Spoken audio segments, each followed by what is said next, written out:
Hello and welcome to Warhammer 40k Rogue Trader. I've made a video on this game before on the channel, and after that video, a little bit of a story time here, very small amount of story time, just less than 5 seconds. I played this game multiple times all the way through to the end because I love this universe. This literally made me fall in love with Warhammer 40k in a way that nothing else did at the time. And I ended up playing Darktide after that as well, and everything just, it's just amazing. Anyway, this video is basically just to let you know that there is a new DLC available, and it's called the Infinite Museion, and that is to do with the Necrons. Yes, it's to do with the Necrons, so I'm very excited to bring this to you today. And if you would like to check it out, there is a link in the description. There is a new companion who we are about to meet. He is a part of the Adeptus Mechanicus. He's a little bit eccentric, as you might expect, and he's got a very cool, unique kind of look. And they're also implementing augmentations. Yes, actual augmentations. So the characters that you see that have augmentations, like for example Jay and Abelard, and of course Pascal, they are all going to have gameplay benefits as a result of these augmentations. Let's go and have a look. We have entered the station's orbit, Lord Captain, awaiting a signal from Order Templum Calixis, Extension 17. For a few seconds, the Vox frequency carries only trepidatious silence, which is soon broken by a rattling voice. We offer up our thanks to the Omnissiah for the intersection of events with a margin of error within the confidence interval. In the infinite branches of the future, this outcome will be marked as favorable. I am Tetria Lemma, Logis of Alter Templum Calixis Extension 17, and I appeal to the rogue trader for sacred knowledge. What is the fate of the miraculous fusion reactor from Richard Minoris, if I can speak correctly? Anyway, there we go. The reactor remains on Richard Minoris. Negative deviation from the optimal outcome has been registered. The cumulative completeness of knowledge has been reduced. The Omnissiah mourns this loss. It is difficult to catch any intonation in Tetria Lemma's solemn voice, but the binaric exclamation that follows seems genuinely sorrowful. In gratitude for the expansion of our knowledge of Archaeotech, the tech clergy of Alter Templum Calixis Extension 17 is prepared to perform Grade 3 binaric rites over the machine spirits of your vessel. Genitor Extremis Eogunn, Februs, a manipulus who has received the benediction of the motive force, will be sent to embark your ship immediately. Omnissiah's blessings. Your ladyship, if I may be so bold as to point out that this learned man possesses a rare combination of skills and is almost certainly proficient in the creation of blessed augments. This is a true boon for the flagship, and you personally. Abelard lets out a discontented grumble. All the more peculiar, then, that the Adeptus Mechanicus would so readily hand over one of their invaluable brethren to us. It is unlikely that such generosity is motivated solely by magnanimity even. So, if I can speak, oh my, these words are not words that I say on a daily basis. Registering the launch of a cargo shuttle on a course for our ship. And we're about to meet him, oh yes, and it's a very, very grand cutscene indeed.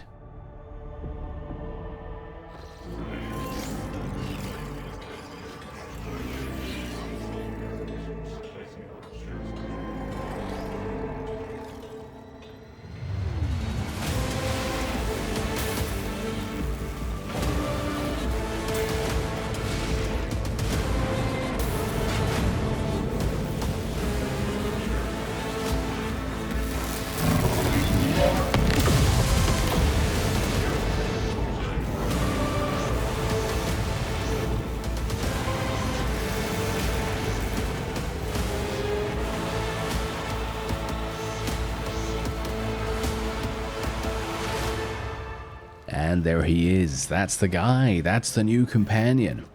Raising his hand, the tech priest snaps his hand closed, and the sparks of the motive force vanish, almost as if he has caught them in his fist. a corpulent man with a metal abdomen and bulky carapace. He hovers above the deck like a large crimson beetle. A mature face sits beneath an angular black cap.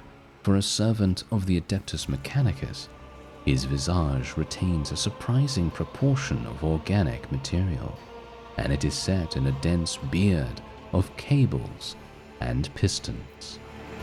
A wise man once said that a machine spirit cannot be looked upon, and he was right. For the Omnissiah in his infinite wisdom has concealed his creation even from the gaze of his most devoted servants. But can the believer come to know the nature of a machine only through an eye of organics or steel? No. For the vapor that brings forth the scent of sacred unguents is the spirit's breath. The rumbling of joints and rods is the beating of its heart. And the motive force is the current of its blood. The servo skull hovering nearby stares silently at the priest. You are correct, Nuncius. I risk boring the rogue trader with my protracted ruminations. However, I will not allow the semantic analysis of my utterance to go unanswered. I will log your thesis for further debate. Now it is time to make my obeisance. Rogue trader, your halls are filled with sacred metal, and the ship's tech priests must be commended in observing the sacraments of augmentation. That blessed union of flesh and ferrum sanctum. Beholding this charges my galvanic coils with exultation. I, Genitor Extremis Eogunn Februs, greet you and thank you for the opportunity to grace these ancient mechanisms with the gift of operation. Confirmed. The sacrament of tech relic maintenance has been performed correctly. Protocol for exchange of sacred regalia initiated. Registering the affiliation of this blessed tech unit to the clergy of the Forge World, Stygies 8. Requesting confirmation of the unit's familiarity with the standards of the Catechism of Maintenance and Safety in effect on this vessel. It is my pleasure to confirm the protocol for the exchange of sacred regalia and greet my brother in ministry. The vows taken in this temple are known to me, and I promise to honor them. I request a meeting with my esteemed colleague to facilitate knowledge exchange and to discuss values. And this is exactly the reason why I played through this game so many times. The writing and the voice acting alone is insanely good.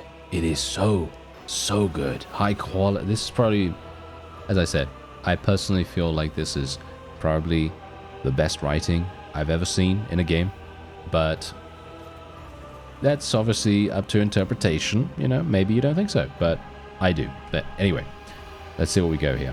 Who is this wise man who theorized on the nature of the machine spirit? It would be interesting to read his work. Junior Lex Mechanic Karain, operator of Auxiliary Terminal 289-0 of the lower workshops of Alter Templum Calixus X-17. A pragmatist and a bureaucrat who saw the world solely through the prism of statistics, endless parades of outflows and inflows. He had little interest in anything other than keeping track of valves and vents, but now and then he would drop pearls of wisdom such as these without even noticing it himself. I felt it was my duty to pick them up. And indeed, he speaks to his servo skull as far as I'm aware, and apparently the servo skull has a lot to say. Nuncius is my dearest colleague. His eagerness, inquisitive mind, and ability to view a problem from a variety of angles are invaluable to our research. He is also rather loquacious himself. Nuncius does not make a sound, directing his visor somewhere past you. Registering a violation. The tech unit Nuncius is ignoring a request for engagement, recommending that the unit's labor be allocated to repair tasks. Declined with gratitude and due reverence. The tech unit Nuncius is designated as a personal instrument of the quest for the divine, which confers the privilege of privacy.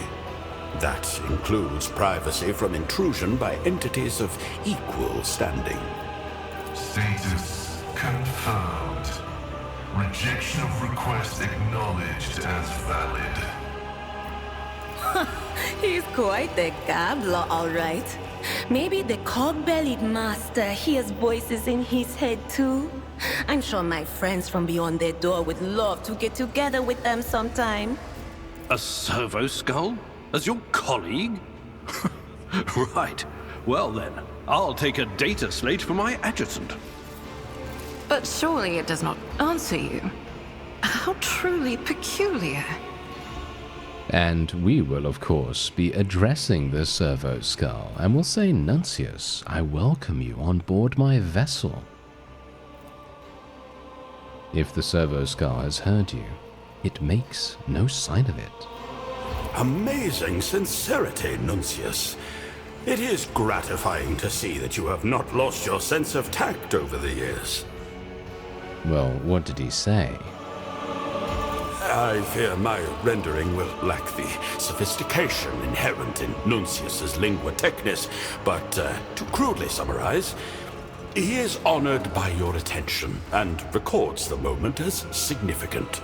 And that's just so funny because the small amount, this is exactly the reason. It's just so amazing. The small amount of writing here has conveyed more than anything else could be said in pages upon pages of mediocre writing.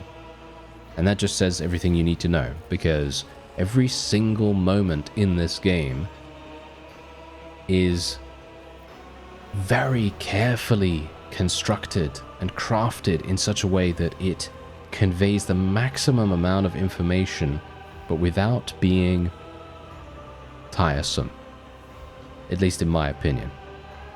And now don't get me wrong, the game does have drawbacks as well, but they are so far and few between that it does not matter.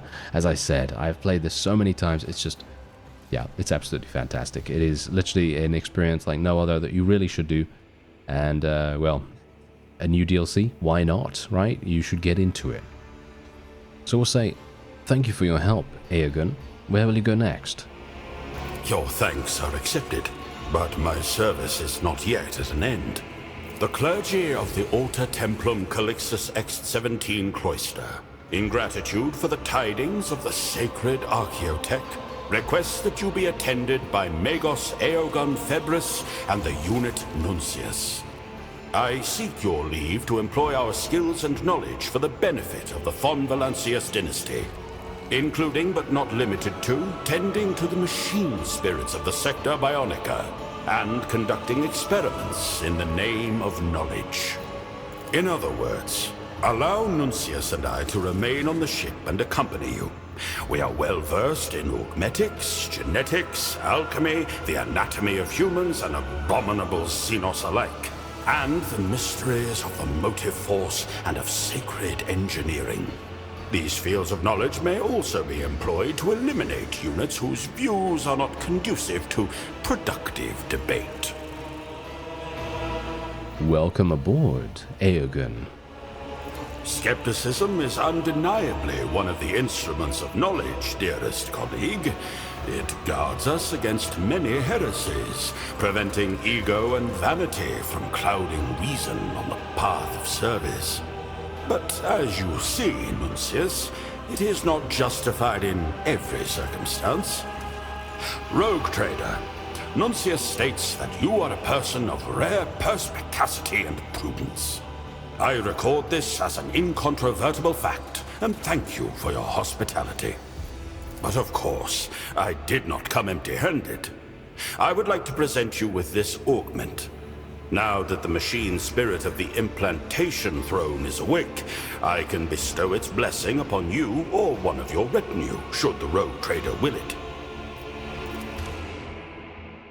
Oh yeah, that is absolutely fantastic. So, this is insanely cool, because the augment. Oh yeah. Alright, so here we go. We can actually use the implantation throne now. Or at least I feel like this is the implantation throne, maybe. Yep, there it is. Alright, so this is our rogue trader. Obviously, I am actually using a pre-made save. This is not my character, but I just wanted to let you know that, just because generally the developers were kind enough to give me some save games so that I can show some of the new stuff without having to, you know, go through all of that.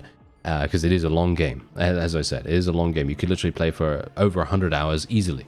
So yeah, anyway, point is, look at what we have here. The user gains the Force Couple and the Force Couple enemy and ally abilities respectively. Force Couple with the enemy allows the user to attack the target enemy with a melee weapon if they have one equipped after the pull. If the user has 2 weapons equipped, they attack with both of them, but each deals 50% less damage. Using either of those abilities sets both of them on cooldown, and the user's weapon skill is reduced by 10% when you have this on.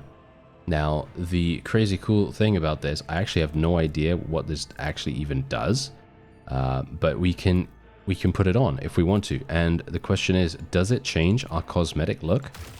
Yes, it does. Yes, it does. Look at that. So technically, you will be able to insert pretty much anything you want. You could literally get a cortical insertion, an optical insertion, so your eye could literally be an augment.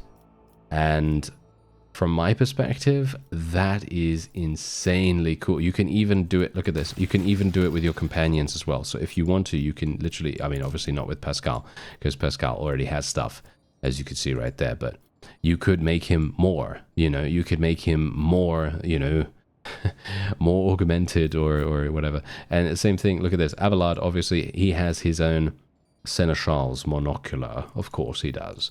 And Jay has her stuff. She has, you know, some augments as well. The hand that feeds. Look at that. Whenever the user uses served cold, they must pass a toughness resistance test. And the same thing with the cervical node as well. Yeah, some pretty crazy stuff here. And obviously this guy has just an amazing amount of stuff too. And these all have gameplay related things. Yes. It's just so... It's amazing. It is absolutely amazing. On the operating tables, several bodies are laid out, their mutilations exposed to the chill air. Their chest and abdominal cavities yawn wide, excavated of their augmented organs, which now nestle in flasks, still connected to the bodies by tubes and cables. Judging by the rhythmic contractions, the organs are still functioning. Eogunn hovers beside the tables, assiduously taking measurements and jabbing mechadendrites into the extracted organs or inside the bodies. Nuncius keeps stoic vigil nearby, an impassive observer of this grotesque spectacle. And so, as you can see, we can now change, well, we can now choose what we wanted to go for here. So, yeah, you can see here, cover your nose with a handkerchief, such pungent odors and unsightly carcasses. What heinous acts are taking place here if you want to do that. But yes, so we're going to say, Eogunn, what manner of experiment do you plan to conduct on these men? And I don't think this is voiced from him right there. That's the one thing that I personally would love to see more of in this game, because the voice actors are just so good, but there is so much dialogue that it would take probably an inordinate amount of time to, you know, voice act all of it. Anyway, Rogue Trader, your arrival has triggered a cascade of impulses in the prefrontal cortex of my brain. Delight, that's the word I was searching for. Cast off your worries. The subjects of the experiment have been preserved through a combination of alchemical compounds, local transactions of the motive force, and moderately invasive augmentation procedures. In other words, all three are very much alive. The crux, all three organisms were found in critical condition. I asked myself, is their usefulness and productive capacity truly at an end? Nonsense. To move from a state of being to a state of non-being entails no benefits or meaning. I personally ensured that their vital functions were preserved. Our goal could not be simpler: to vanquish death by creating the perfect, righteous man. That which I have dubbed the Triasomata. Needless to say, the procedure is highly experimental and demands a certain looseness of interpretation in regard to augmentation canons, as well as integration of components that would incur the Imperium's disapproval. But the Omnissiah teaches us to surmount any obstacles in the name of knowledge, especially when pursuing a goal of such magnitude. And so we can ask him some things.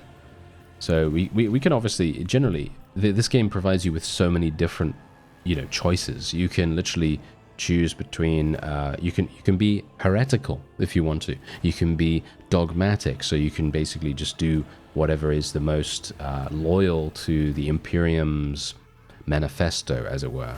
Or you can be, what is the last one again? Oh, I forget what the last one is. My bad. It's been a while since I've played the game, so yeah, I'm actually going to be doing I'm going to be going through it again. I'm going to be going through it again because there's new DLC that I haven't played yet, and I am extremely excited. Okay, so I'm just going to ask him, Triasomata, what is that? The triune essence, the amalgam of the best constituent parts of three individuals who have excelled themselves in service. Metaphysically, it consists of three beginnings: mortal flesh, ferrum sanctum, and righteousness. By creating the perfect combination, we will achieve a totality that is vastly superior to its components in its qualities and usefulness to the Imperium. Okay, so yeah, sure. Why is this experiment what is the practical significance of your experiment? In their current state, each of the subjects is doomed, but just as the parts of dying mechanisms can be combined again to create a functioning machine, so too can these subjects be combined into a single entity, granting them continued life through the correct configuration of the ferrum sanctum and organic components of all three. The only thing I require to continue the experiment is a solution to my dilemma: which subject should serve as the basis. Okay, let's, I'm actually very, very excited to do this. Okay, very well, I will help you. A decisive one. I can detail the composition and humor ratio of each experimental subject, measure the mass of their frontal lobe, or answer with picosecond accuracy how often their heart contracts. But how does one calculate a man's righteousness? How do you weigh diligence of service? You will help me answer these questions by choosing the basis for the Triasomata. Your assessment will be the linchpin upon which this experiment hinges. Okay, so, before I make my choice, tell me about the merits of all three. A mechadendrite touches the table with the middle-aged man. Enforcer Lorink, he has diligently served on the ship since birth. A participant in countless combat landings where he was a model of valor and steadfastness. He was known on the lower decks for being tough but fair. His last act of heroism was the rescue of an enforcer patrol and a number of workers on deck 515-E-2. Lorink placed his own body over a crack grenade thrown from the crowd by a mutineer. Next is the old man. Preacher Cleophanes. Originally assigned to serve in the ship's reliquary, he rejected the luxury of the chapel in favor of an eternal pilgrimage on the decks where no servant of the ecclesiarchy had ever set foot. Through his example and word, he encouraged and instructed the outcast and forgotten. Thousands of souls who would otherwise have lost their faith and fallen into heresy came to know the word of the Emperor. But it only took one to end Cleophanes' preaching for good. A madman attacked him during a sermon, managing to rip out the preacher's vocal implant before the crowd tore him apart. Finally, Eogunn touches the void-born youth. Mikosh, a ventilation shaft crawler from Sorting Hub 10. He dutifully burned mold slime and vermin and would be the first to climb into blocked ducts, risking his life to deliver recycled air into the sector. He was a true believer and never lamented his lot. On his final foray, he saved hundreds of workers by using his body to plug a hole in a combustible gas pipe. The toxicity led to cardiac arrest and blood poisoning. Okay, what do you understand by the term righteousness? The combination of countless factors that unite the thoughts and deeds of a person into the quintessence of the worth of his being within his specific society. I am at a loss to provide a less broad definition, but no matter. Much more important is how you define righteousness. The subject you choose will determine the answer to that question. Alright, I'm ready to make my decision. Who will form the basis? Okay, now here's the thing.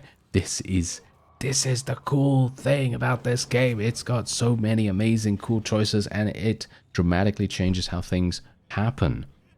I think all of them have righteousness, right? All of them have righteousness, but I think we're probably going to be going with the worker. Eogunn contemplates the half-dead man lying stretched out on the galvanized surface. The choice has been made, but will you deign to answer my question? Why him? I must know your thought process. And indeed, there it is, Iconoclast. Iconoclast is the other personality type, as it were. So, you know, basically over time, you're going to be getting some bonuses and various other speech unlocks and so on and so forth for going with a particular personality type. And some companions are gained and I think lost, dependent on what you decide to go with.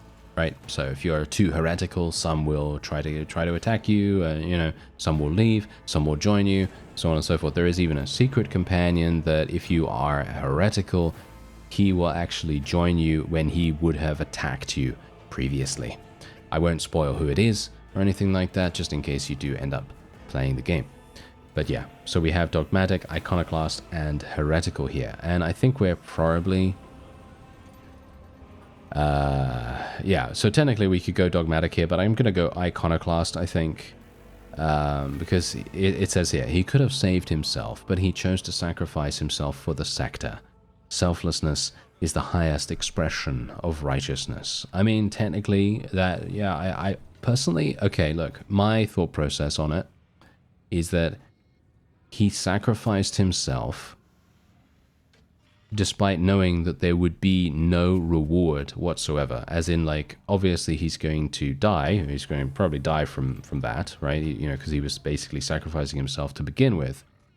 But again, he could have saved himself, but he knew there was no reward for his actions. His work had no reward whatsoever. So that I think makes his sacrifice that much more impactful, because, you know, he wasn't going to get anything for it. Obviously the others were, well, the priest was just doing his job, I suppose. I mean, everyone was doing their job, I guess, but I don't know. I feel like this is probably the one that I would go for here. Eogunn closes his organic eye, deep in thought. Finally, his face breaks into a smile. Thank you. This is it, the solution to our dilemma. I will begin the Triasomata procedure. May organic flesh and sacred machinery be one. And look at that, 2 hours and 23 minutes later. With a barely audible crunch, Eogunn's injector mechadendrite pierces the brain tissue. The man's face contorts in anguish and his back arches in a fit of spasms. His brows furrowing, the genitor delivers a powerful pulse of the motive force, and the unfortunate man drops limply back down on the table. The tech priest's manipulators dart between the three bodies, separating organs, augmentics, and limbs, and transplanting them to the new host. Discharges of energy coruscate around Eogunn's hulking figure, growing brighter and brighter until the final flash leaves you temporarily blinded. When your vision returns, you see the manipulus carefully releasing the subject's limbs from their restraints. The process is complete.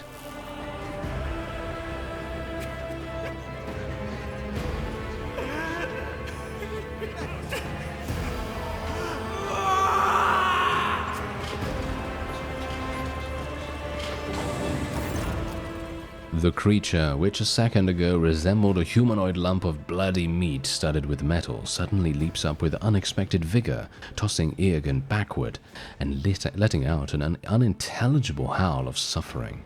Before anyone can react, the amalgam man barrels toward the entrance of the Sector Bionica, filling the deserted corridors with his plaintive moans. Eogunn stares after him in amazement. Impossible. The calculations were perfectly calibrated, all factors taken into consideration. Was the specimen defective? I must find the Triasomata immediately and determine what went wrong. And indeed, we have our Voxmaster coming to us now. Your combeat crackles to life, carrying the Voxmaster's anxious voice. Lord Captain, an urgent report from Mistress Sauerback. A strange creature resembling a malfunctioning servitor is heading toward the lower decks, shouting pleas that make reference to you and Genitor Februs. Enforcers have been dispatched to intercept it, but they assumed that you would prefer to assess the situation personally. Okay. There we go. Let's go. One way or another, we must see the experiment through to the end. Find the Triasomata and decide his fate. So I assume I did the wrong thing. I probably did the wrong thing there. I chose the wrong option, or the wrong basis potentially, right? I think that's probably what happened. I mean, I was actually initially thinking the enforcer would probably be the best course of action there, because the worker in the lower decks probably doesn't really know how to serve, as it were. You know, they haven't really experienced anything other than the menial labor that they've been doing their entire lives. So it may actually make more sense, like I said, to do something a little bit different there. Anyway, as you can see right here, this is the level up screen for Mr. Eogunn. You can see here he has massive amounts of logic, Medicae, and so on and so forth. Obviously he has. And then you can, of course, choose other stuff, like, for example, Master Tactician, Grand Strategist, Vanguard, and so on and so forth. And that's going to provide you with additional bonuses as well. I mean, this looks very, very complicated, and yeah, generally, to begin with, it is. But as time goes on, you're going to get a little bit more used to it. Anyway, we're just going to move on here. And look at what we have here. We have a little bit of evidence. Bloody bare footprints stretch further down the passageway. The air smells of machine unguents and Medicae substances. Victory awaits. Alright, so let's actually move down here, because I assume this is where we got to go. Maybe. Let's open up the door.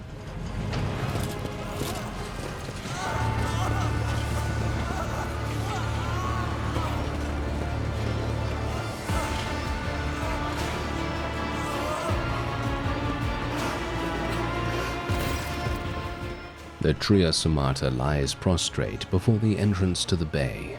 The faint Aquila on the door, the only witness to his incoherent babbling. His hysterical wails of the righteous triune man are interrupted from time to time by the clanging of his augmented skull against the deck.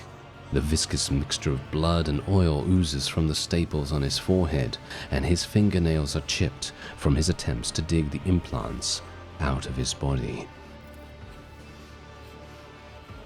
The young man stutters out prayers interspersed with fearful lamentations to an unseen interlocutor. And I didn't say that right. Yes, I didn't say that right. Lameness shows weakness of spirit. God Emperor, let me get up and work. A spasm racks his body, and his already muddled speech turns into a frightening cacophony that barely sounds like language. Suddenly, the Triasomata pounds his head on the deck again and spews forth another medley of ragged sentences. Do I have a choice? Hunger's pouring at my door. I will work my shift and die before I betray the dynasty. Eogunn clucks his tongue in displeasure, worrying at a piston on his beard as he thinks. The subject left this sector bionica prematurely. Nuncius is right. I was so absorbed in the Triasomia procedure and its successful outcome that I made the mistake of unfastening the restraints before the psychological evaluation could be conducted. Rogue Trader, we must stabilize the Triasomata before the specimen is forever lost to us. Okay, so now, as you can see, we can decide what we do. Look at that. This is crazy cool. This is crazy cool. Okay, let me see. Let me see what we can do here. How do we stabilize him? Just as a bandage binds a wound and a patch secures damaged steel, so can words heal a fractured mind. He is bewildered and frightened. He does not understand the gift that has been given to him. Talk to him. Okay, so let's talk to him. Greetings. I am Philomena. I just want to talk. The mumbling and head-thumping stop. The man shifts his clouded gaze to you, and you see recognition in his eyes. Lord Captain, I'm no layabout. I'll work my shift. Death's no excuse for idleness, but my heart, give it back. I beg you. The young man digs his broken nails into his chest augment and makes a pitiful attempt to rip it out. He breaks down, weeping, swaying from side to side. And as you can see, we can ask him. Technically, we could have said this if we had the correct rank of iconoclast, but we don't. So we're not going to be able to do that. But we can say, why are you maiming yourself? We can use persuasion. That's only 15%. Tech use is obviously great. We could do this. You have undergone a grave operation. The implants need time to settle, and your body and mind need time to adapt. I promise you'll feel better. We could probably do that. Tech use succeeded. His whole body shudders, then freezes abruptly. Sobbing, he whispers with a witless smile, "You'll give my heart back. I'll earn the right to work again." The Triasomata looks more stable. A little more, and you will be able to calm him down. Okay, so we can now do Medicaid 67%. I don't know whether that's going to work, but we'll try it.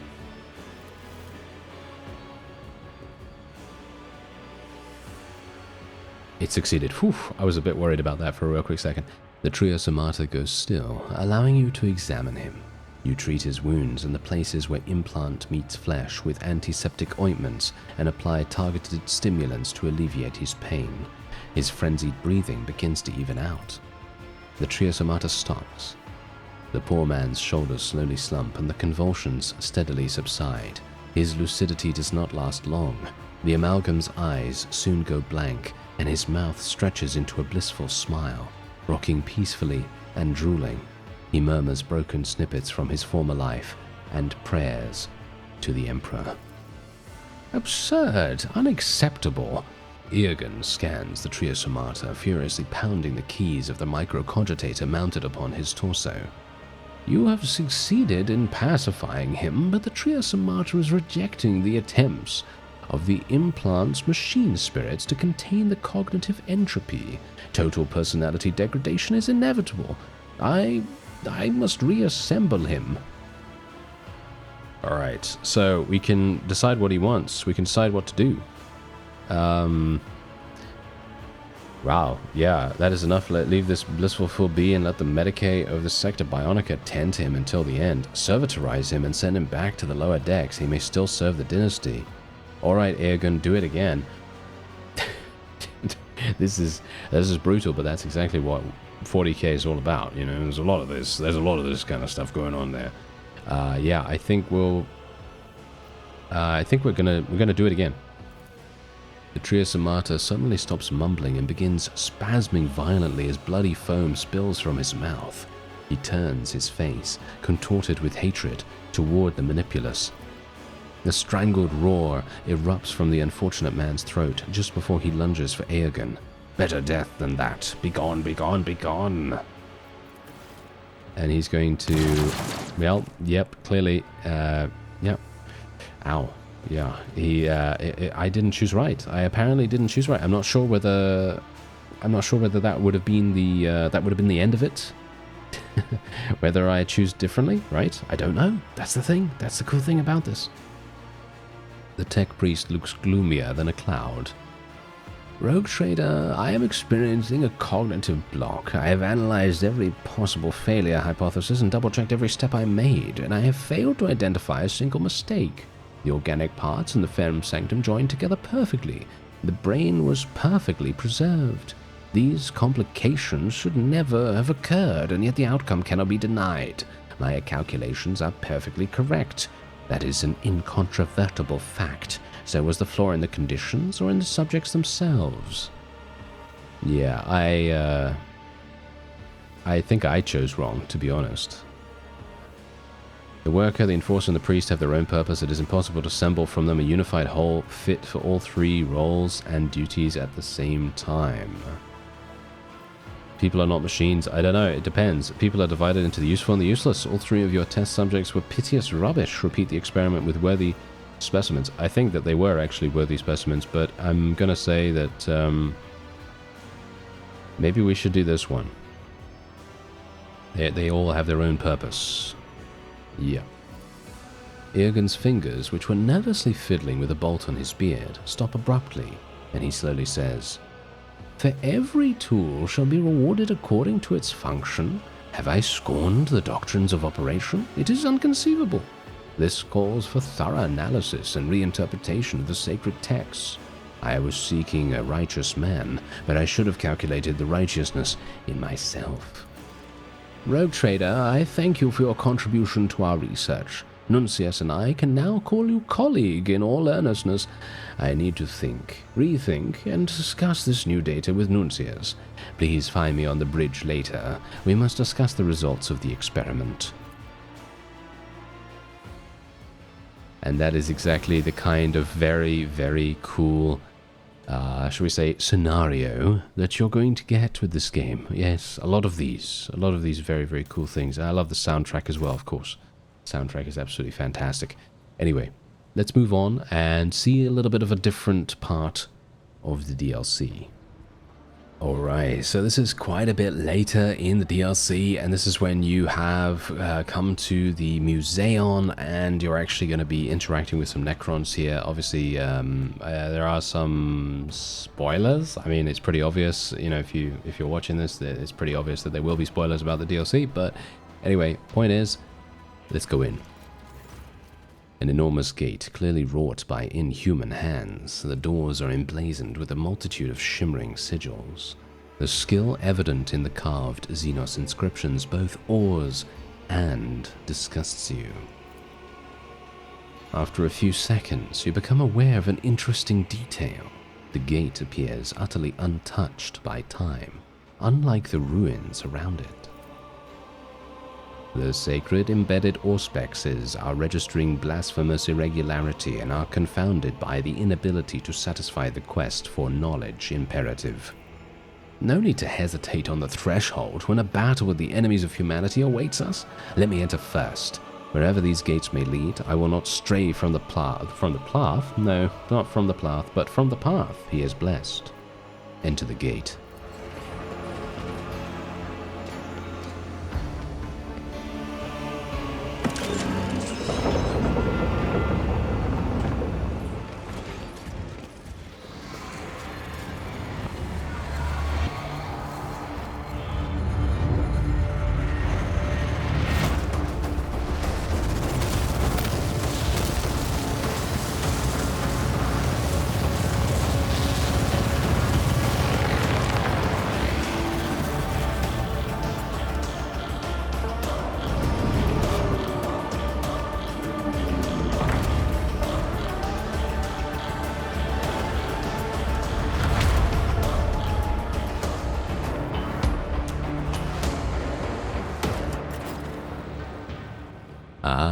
Escape the trap. There you go. Alright, floating transport slabs defy gravity and wonderful things, and we now have to escape. Alright, so let's see how we actually do here, because I'm a little bit worried. I'm a little bit worried about this. A powerful figure in dark armor lies sprawled on the platform, under the light of emitters from the unknown xeno device. It is undoubtedly one of the Astartes, and he is still alive. Strange shackles made of light restrain his arms and legs. Ulfar, standing behind you, sniffs, inhaling noisily. He tenses, like a predator scenting the blood of another living creature. 8, Bata, look at this. The one captured and chained in iron smells like one of my brothers. If he was taken alive, he must be weak. The warrior's dark, almost black armor is covered in holy sigils and amulets. His right pauldron gleams a vivid crimson, marked with a winged black drop, the emblem of the Blood Angels, one of the most illustrious chapters of the Adeptus Astartes. Among the other heraldry, you notice a massive letter I, decorated with a skull and crossbones. I can hear your heartbeat. You are not a xenos illusion. Help me, human. How do I set you free? There is a control node not far behind the central platform. Through it, the Necrons place their victims in shackles and transform them.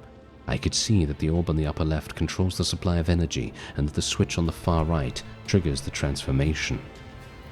Wow, okay, triggers the transformation. What does the twisted machine do?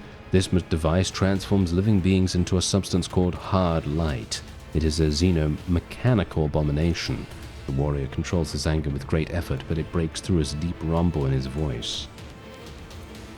Make haste, human. The Primarch's blood in my veins calls out for vengeance.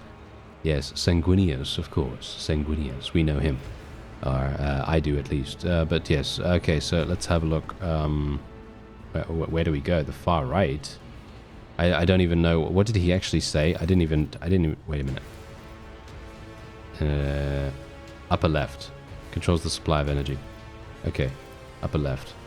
He's probably going to want to kill us, isn't he? I have a bad feeling about this. Is it here? Here? What's this? A strange Xenos construction resembling a throne. I'm thinking right now that it's upper left, upper left, upper left. Where am I looking right now? Where am I supposed to find this? There's some goods here. The light refracts and dances along the sharp edges of the throne's decorative finish, promising unpleasant consequences for anyone who attempts to sit on it.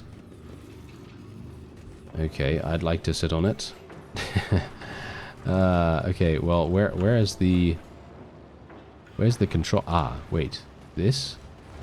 There we go. Activate. Do we want to activate it? We don't want to activate it, right? Probably a mistake. I'd like to release him, but I think he's probably going to kill us, right? He probably wants to kill us, I assume. But I don't see any other controls. Am I stupid? I don't see any other controls. They will see. Oh, yes, okay, a certain pattern. Okay. We'll see. Goods there. No, I don't see any other control panels. So I'm assuming that this is the only one that I can actually activate right now. That seems to be the case, right?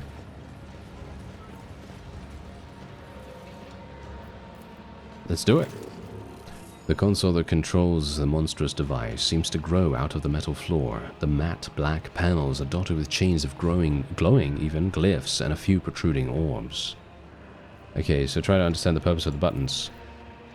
The console was clearly designed to control the process of transforming a living or inanimate object located on the center platform into an incorporeal copy of itself. Okay, so touch the glowing orb. The leftmost chain is separated from all the others by a shining frame. The orb above it burns brightly and the symbols are similar. Perhaps this is okay. Touch the glowing orb. The glyphs come to life, quickly changing sequence. A low rumble comes from somewhere in the depths of the machine, and then the components of the monstrous mechanism heavily split apart, revealing the power circuit to your eyes.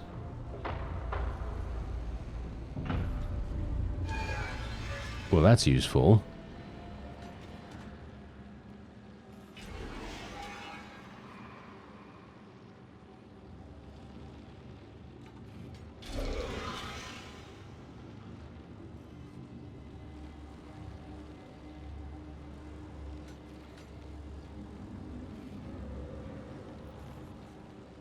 So, where do we go? The upper left? Let's go this way, I guess. Ah, there we go. Alright, so it's a little bit of a puzzle. Yes, it's a little bit of a puzzle that we have to solve here. So, let me do that. And there it is, done.